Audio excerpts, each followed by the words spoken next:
let's make the distinction between a false teacher and a teacher that is teaching errancy. There is some talk, I'll just speak to it.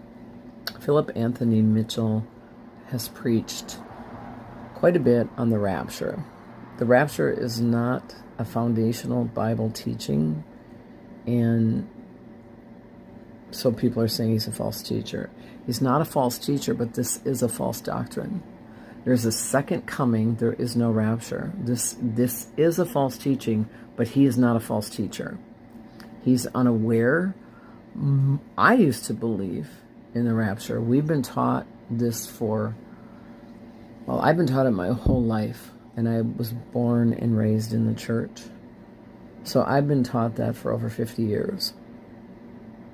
So the difference between a false teacher knows he or she is teaching falsely, and they're doing it for money, they're doing it for platforms, they're doing it for Satan, quite frankly. This is not the case with Philip Anthony Mitchell. He's not a false teacher, but he has some error in his teaching, like every teacher does from time to time, or when they're first beginning. He's not a new teacher or preacher. But yes, this is errant. So pray for him. Don't run around saying he's a false teacher. He has got some error, like every teacher, preacher, person does. Look at what you've learned. If you're a Christian that's been a Christian for decades, like I am, think about what you used to believe versus what you believe now.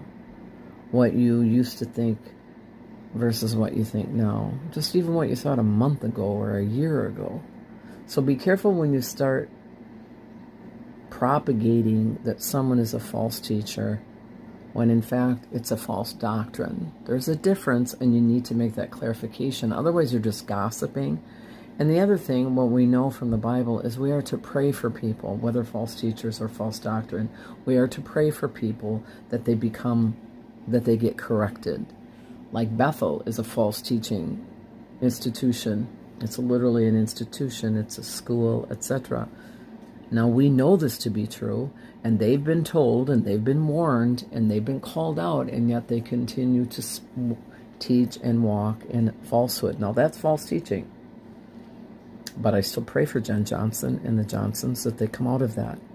It is your obligation to pray for people that the falsehood that they believe, or you believe yourself, that God would help you discern between truth and untruth.